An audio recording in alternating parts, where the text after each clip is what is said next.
Hello student. तो कैसे हो आप सब? मैं आशा करता हूँ आप सभी अच्छे होंगे। तो आज की क्लास से पहले हम कल की क्लास में छत्रपति शिवाजी से रिलेटेड शानदार क्वेश्चन 30 से 40 क्वेश्चन कर चुके थे। तो आज की क्लास में बचे कुछ क्वेश्चन है जो कि ऑल कॉम्पिटिटिव एग्जाम में देखने को मिलते हैं, तो वो करते हैं। पहला क्वेश्चन है वो देखते हैं। शिवाजी को राजा की उपाधि किसने प्रदान की थी? तो शिवाजी को राजा की उपाधि सर औरंगजेब ने प्रदान की थी। आगे देखते हैं हम। शिवाजी ने कब छत्रपति की उपाधि धारण की और अपना राज्याभिषेक करवाया? शिवाजी ने छत्रपति की जो उपाधि थी वो धारण कब की और अपना राज्याभिषेक था वो कब करवाया? वो करवाया था सर 16 जून 1674 ईस्वी में। ठीक है, अगला क्वेश्चन देखते हैं हम। काशी के किस प्रसिद्ध विद्वान ने शिवाजी का राज्याभिषेक करवाया? काशी के कौन से प्रसिद्ध विद्वान हुआ करता था जिसने शिवाजी का राज्याभिषेक करवाया? श्री विश्वेश्वर जी गंगावट। कौन? श्री विश्वेश्वर जी गंगावट थे जिन्होंने शिवाजी का क्या करवाया? राज्याभिषेक करवाया था। आगे देखते हैं हम। शिवाजी को पहाड़ी चूहा या फिर साहसी डाकू की संज्ञा किसने दी थी? या शिवाजी को पहाड़ी चूहा या साहसी डाकू की संज्ञा किस शासक ने दी सर? औरंगजेब ने दी सर। अगला क्वेश्चन देखते हैं। मराठा साम्राज्य की सबसे बहादुर महिला कौन थी? तो मराठा साम्राज्य की सबसे बहादुर महिला कौन थी सर? ताराबाई थी। ठीक है, अगला क्वेश्चन देखते हैं हम। किसे लड़ाकू पेशवा और हिंदू शक्ति का अवतार कहा जाता है? किस पेशवे को लड़ाकू पेशवा और हिंदू शक्ति का क्या कहा जाता है? अवतार कहा जाता है। तो कौन था सर? वो बाजीराव प्रथम। अगला क्वेश्चन देखते हैं हम। किसने पुर्तगालियों से सालसेट एवं बेसिन के जो द्वीप हैं उनको क्या कर लिया था? छीन लिया था। तो कौन सा एक शासक ऐसा हुआ था जिसने पुर्तगालियों से सालसेट वे बेसिन के जो द्वीप हैं उनको छीन लिया था? सर बाजीराव प्रथम ने पुर्तगालियों से ये छीन लिया था। अगला क्वेश्चन देखते हैं। इसके समय में मराठा शक्ति मतलब किस शासक के समय में मराठा शक्ति अपने चरमोत्कर्ष पर पहुंची और साथ ही मराठा शक्ति का क्या हुआ? पतन भी आरंभ हो गया। तो किस शासक के शासनकाल में मराठा शक्ति जो कि चरमोत्कर्ष पर पहुंच गई और बाद में क्या हो गया? मराठा शक्ति का जो पतन हुआ ना वो भी स्टार्ट हो गया। तो कौन था सर? वो बालाजी बाजीराव। बालाजी बाजीराव के शासनकाल में पहले तो चरमोत्कर्ष पर पहुंच गई, बाद में उसका पतन हो गया। अगला क्वेश्चन देखते हैं। किस मराठा सरदार ने 1758-59 में पंजाब विजय किया? कौन सा मराठा साम्राज्य का शासक ऐसा हुआ था जिसने 1758-59 में पंजाब को विजय कर लिया था? रघुनाथ राव। ठीक है, अगला क्वेश्चन देखते हैं। शिवाजी के बाद किसने गुरिल्ला युद्ध का संचालन किया था? तो शिवाजी की मृत्यु के बाद में तो गुरिल्ला युद्ध का संचालन था वो किसने किया था सर? बालाजी प्रथम ने किया था। अगला क्वेश्चन देखते हैं हम। किस मराठा पेशवा को मेकियावल्ली कहा जाता है? मेकियावल्ली किसे कहा जाता है? तो कौन सा एक मराठा शासक ऐसा हुआ था पेशवा जिसे मेकियावल्ली कहा जाता है सर? नाना फडणवीस को। किसे? नाना फडणवीस को मेकियावल्ली कहते हैं। अगला क्वेश्चन देखते हैं। किस शासक को अंतिम महान पेशवा कहा जाता है? कौन सा मराठा शासक ऐसा हुआ था जिसे अंतिम महान पेशवा कहा जाता है? पेशवा मीन्स प्रधानमंत्री। तो कहा जाता है सर वो माधवराव। किसे? माधवराव को कहते हैं। अगला क्वेश्चन देखते हैं। मराठा साम्राज्य का अंतिम पेशवा कौन था? जो मराठा साम्राज्य का अंतिम पेशवा कौन था सर? बाजीराव द्वितीय। और ये पूछे अगर एग्जाम में कि मराठा साम्राज्य का अंतिम महान पेशवा, तो माधवराव। माधवराव तो थे महान, और मराठा साम्राज्य का अंतिम पेशवा कौन था? बाजीराव सेकेंड। आगे देखते हैं। किसने कहा कि मराठों का उदय आकस्मिक अग्निकांड की भांति हुआ है? तो कौन सा एक यानी कि शासक ऐसा हुआ था, व्यक्ति ऐसा हुआ था जिसने मराठों का उदय था क्योंकि आकस्मिक अग्निकांड की भांति बताया है? तो ग्रांड टफ। किसने? ग्रांड टफ ने बताया था। अगला क्वेश्चन देखते हैं। किसने पूर्ण सुरक्षा का वचन प्रदान कर शिवाजी को मुगल दरबार में उपस्थित होने के लिए राजी किया? तो किस शासक ने शिवाजी को मुगल दरबार में उपस्थित होने के लिए सुरक्षा प्रदान की? तो वो था राजा जयसिंह। ठीक है, अगला क्वेश्चन देखते हैं।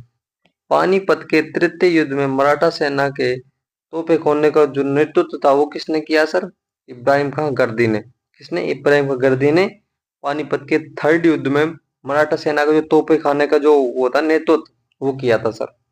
अगला क्वेश्चन देखते हैं।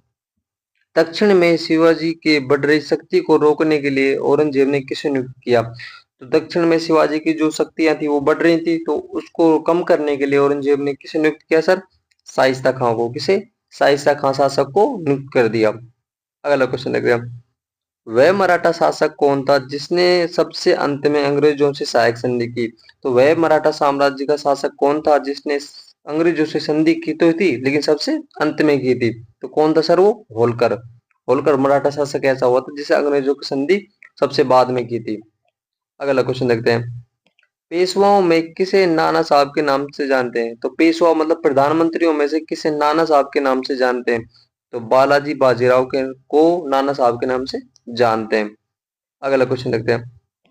किस पेशवा के समय अंग्रेजों ने पेशवा पद को समाप्त कर दिया? तो किस पेशवा के समय में अंग्रेजों के शासनकाल में पेशवा पद था उसको क्या कर दिया? समाप्त कर दिया। तो बालाजी द्वितीय के समय में जो पेशवा था उसकी क्या को पद को समाप्त कर दिया था सर। अगला क्वेश्चन देखते हैं। शिवाजी के शासनकाल में कौन कर वसूल करता था? शिवाजी के शासनकाल में कर को वसूल कौन करता था? तो पटेल। पटेल नाम से कुछ व्यक्ति हुआ करते थे, उनको अलग पद दिया जाता था, वो कर वसूल किया करते थे। आगे देखते हैं। शिवाजी की पुत्रों की मृत्यु के पश्चात मराठों को नेतृत्व किसने किया था? तो शिवाजी के पुत्रों की जो मृत्यु हो गई तो उसके पश्चात मराठों को नेतृत्व था जो कि ताराबाई ने किया था।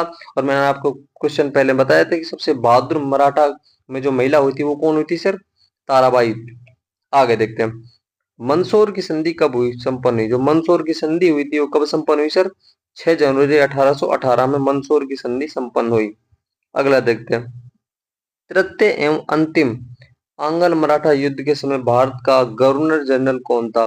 तो तीसरा एवं अंतिम जो आंग्ल युद्ध हुआ था, मराठा युद्ध हुआ था, उस समय जो भारत का गवर्नर जनरल था वो कौन था सर? लॉर्ड हेस्टिंग्टन। कौन था? लॉर्ड हेस्टिंगटन। आगे देखते हैं।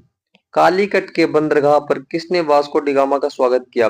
तो वास्को डिगामा जब भारत आ रहा था तो कालीकट के जो बंदरगाह पर किस व्यक्ति या फिर किस शासक ने उनका स्वागत किया था? तो कालीकट के उस समय राजा हुआ करते थे कौन? जमोरिन। उन्होंने क्या किया? वास्को डिगामा का स्वागत किया सर।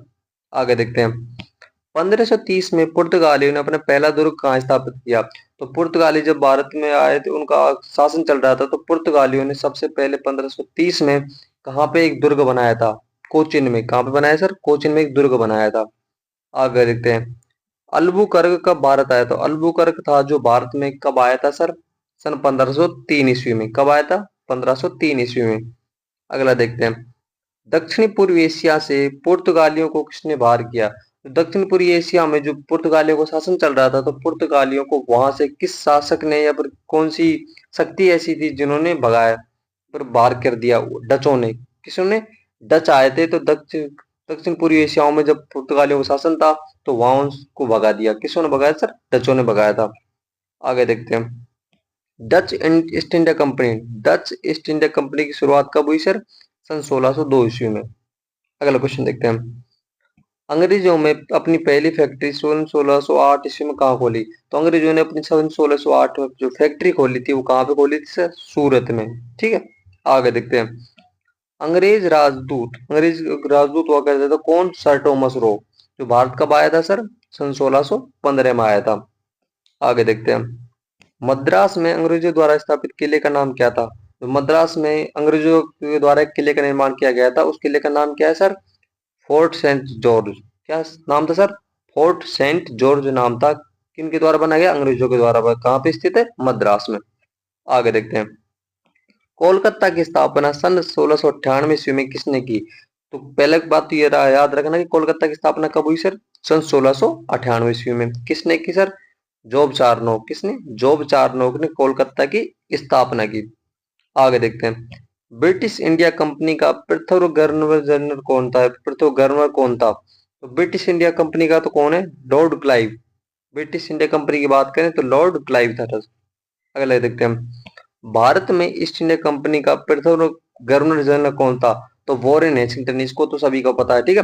भारत में ईस्ट इंडिया कंपनी का जो गवर्नर जनरल था वो कौन था सर? वॉरेन हेस्टिंगटन। ठीक है। अगला क्वेश्चन।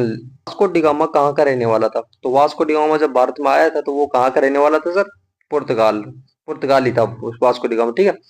तो थैंक यू सो मच। जिन्होंने चैनल को सब्सक्राइब नहीं किया तो चैनल को सब्सक्राइब कर दो, बेल आइकन दबा दो और वीडियो को लाइक कर दो और कमेंट में प्यारा सा कमेंट करके बता दो। ठीक है। मिलते हैं आपके साथ नेक्स्ट क्लास में।